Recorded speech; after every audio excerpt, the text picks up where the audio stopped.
Setelah beberapa jam penerbangan, mereka akhirnya tiba di Surabaya menjelang senja.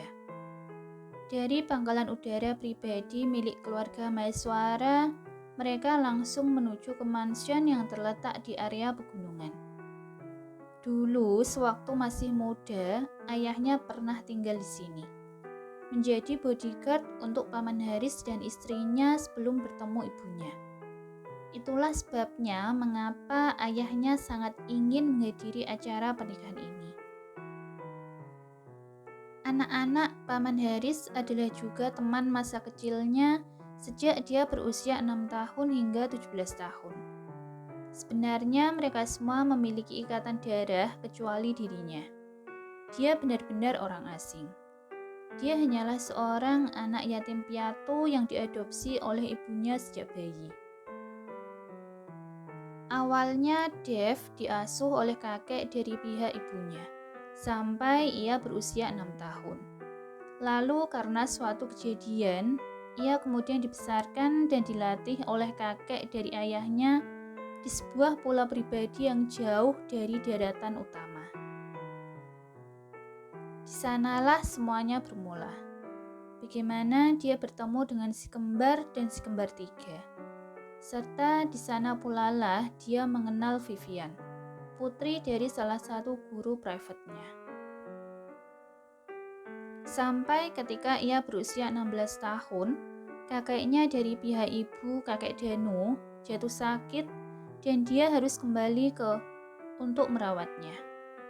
Baru beberapa tahun belakangan dia kembali ke Indonesia, memulai bisnisnya dan tinggal bersama keluarga angkatnya. Rombongan itu tiba di rumah keluarga Maeswara setelah 15 menit berkendara dari landasan udara.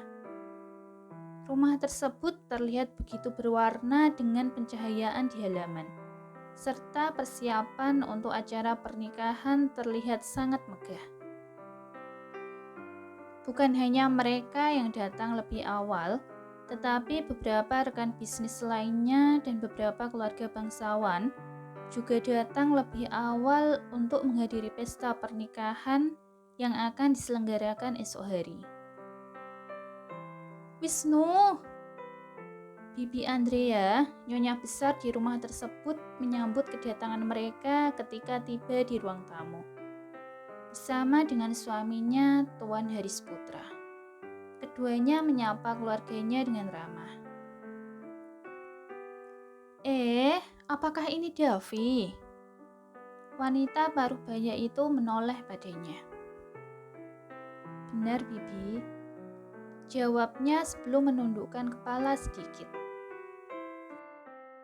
Ya ampun, kamu tumbuh menjadi pemuda yang tampan. Katanya lalu tersenyum menoleh pada suaminya. Sangat jauh berbeda dari terakhir kali aku bertemu denganmu. Imbuh Paman Haris sambil menggelengkan kepala. Dev, dia hanya tersenyum kecil. Nadine berada di galerinya sendiri dari pagi hingga menjelang senja. Dia baru akan kembali ke kamarnya di gedung utama rumah setelah menyelesaikan pekerjaannya. Ketika melintasi ruang tamu, dia mendengar suara heboh kedua orang tuanya, serta mendengar nama Davi. Gadis tersebut menghentikan langkahnya sejenak. Jantungnya mulai berdegup lebih cepat dari sebelumnya. Tidak apa-apa. Bersikaplah normal dan semuanya akan baik-baik saja, Nadine. Dia menarik nafas dan berusaha menenangkan dirinya sendiri sebelum melangkah ke tangga. Dia pikir dia ingin diam-diam pergi ke kamarnya tanpa sepengetahuan mereka. Namun sebelum kakinya menyentuh tangga pertama, ibunya sudah memanggil namanya terlebih dahulu dari belakang. Nadine, kemarilah sayang. Ini Om Wisnu dan keluarganya sudah datang loh.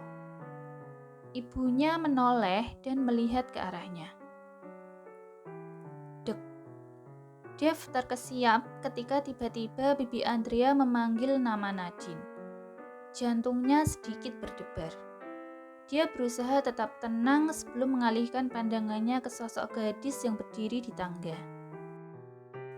Membalikkan tubuhnya, Nadine berjalan mendekati mereka. Dia dengan sopan menyapa Om Wisnu serta istrinya, Tante Rosa, sebelum mengalihkan pandangannya ke pria yang sudah hampir 10 tahun tidak dia temui. Hai. Dia mengatakan satu kata dan mendapat balasan dengan satu kata juga darinya. Hai. Nadine kembali ke sisi ibunya dan berkata, Mama, aku akan ke atas. Lalu dia mengalihkan pandangannya kembali ke keluarga Wiratama. Om, Tante, silakan menikmati makan malam perjamuan ya. Senang bertemu dengan kalian semua. Permisi. Dia kemudian melarikan diri ke kamarnya dengan tergesa-gesa. Mandi dan berganti pakaian malam, dia memanggil pelayannya untuk menyiapkan makan malamnya di kamar. Dia tidak suka berada di keramaian. Jadi dia memutuskan untuk makan di kamarnya sendiri malam itu. Di tengah malam, kakaknya, Naura, menyelinap masuk ke dalam kamarnya. Dia duduk di tepi tempat tidur dan mengguncang-guncang tubuhnya. Ada apa sih malam-malam gini menggangguku? Katanya dengan nada malas dan tidak bersemangat. Matanya masih terpejam. Aku harus pergi sekarang. Aku benar-benar minta maaf. Tolong beritahu Papa bahwa aku akan pulang ketika aku sudah menemukannya. Dan aku akan menyeretnya kembali ke sini. Aku janji. Ucap Naura dengan wajahnya yang serius. Seketika Nadine langsung membuka mata. Dia duduk dan menatap kakaknya. Apa katamu? Dia hampir tidak percaya dengan apa yang baru saja didengarnya. Naura tersenyum dan menjentik keningnya dengan jari. Aku bilang aku harus pergi sekarang. Katakan pada Papa bahwa dia tidak akan bisa menangkapku kali ini. Tidak perlu membuang-buang waktu untuk mencariku, oke? Setelah berkata demikian, gadis itu berlari keluar dan melompat ke tanah. Naura sangat lihai menyelinap dan pergerakannya sangat cepat. Jika dia mengatakan tidak ada gunanya menangkapnya, maka itu benar-benar tidak ada gunanya.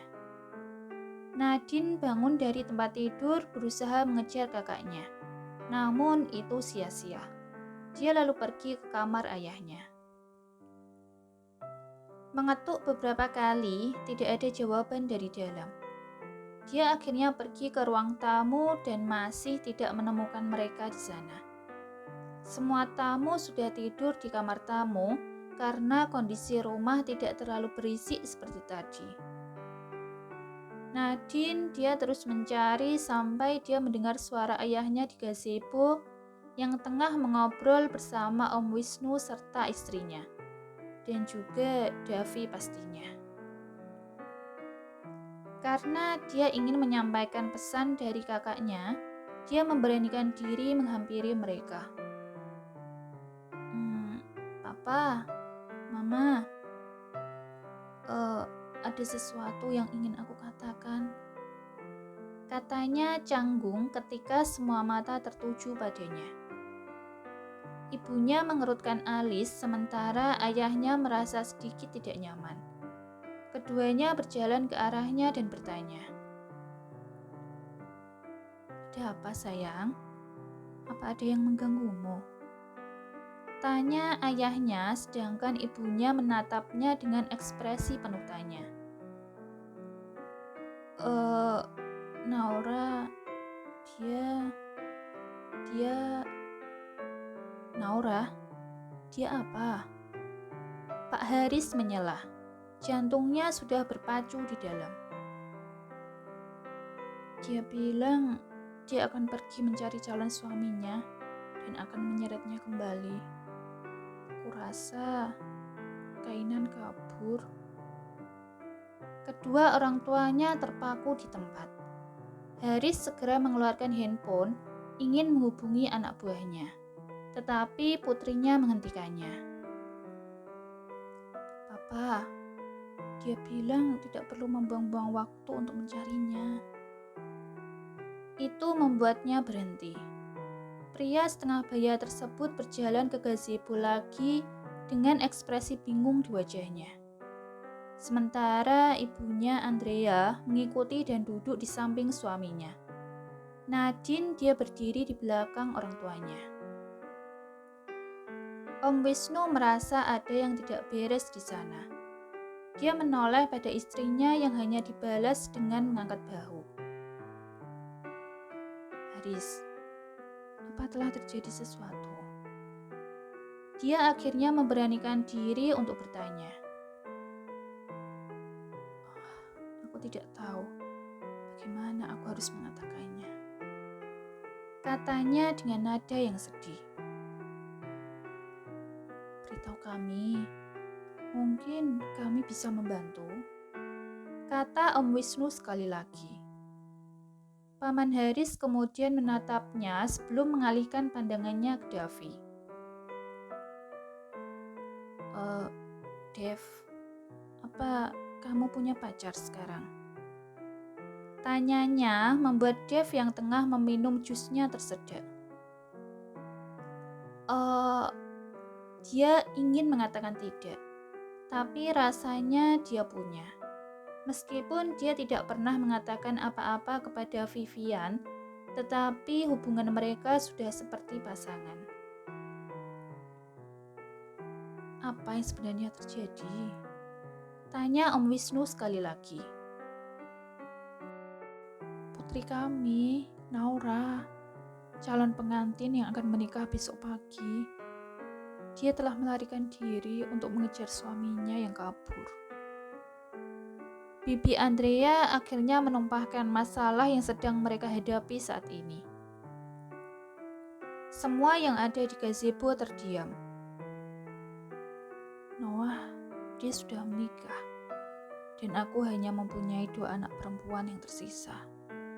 1 sudah melarikan diri, jadi satu-satunya pilihan yang aku punya adalah putri bungsuku." Dia berbalik dan melihat wajah Nadine. Nadine, gadis itu hanya diam saja dan menundukkan kepala. Berbagai pikiran ada di benaknya, sementara ibunya sudah menangis. "Tapi masalahnya, di mana aku harus menemukan pengantin pria?" Ekspresinya linglung. Menghela nafas, dia lalu mengeluarkan handphone. "Ya, aku harus menghubungi Ben sekarang. Dia harus pulang sekarang juga." "Tunggu, Mas. Dia tidak akan bisa datang. Butuh setidaknya 20 jam untuk dia tiba ke sini. Sementara waktu yang tersisa hanya 8 jam sebelum acara dimulai." Istrinya menoleh padanya. Om Wisnu merasa kasihan pada mereka. Dia kemudian menoleh pada putranya yang masih terlihat tenang seperti biasa, pun dengan istrinya yang juga menatapnya. Merasa sedikit tidak nyaman dengan tatapan kedua orang tuanya, Dev menghela nafas. Paman, jika kamu mau, aku bisa membantumu. Tapi aku tidak bisa berjanji untuk menjadi suaminya selamanya. Karena ada hati yang juga harus kujaga. Tentu kalimat yang terakhir hanya diucapkannya dalam hati.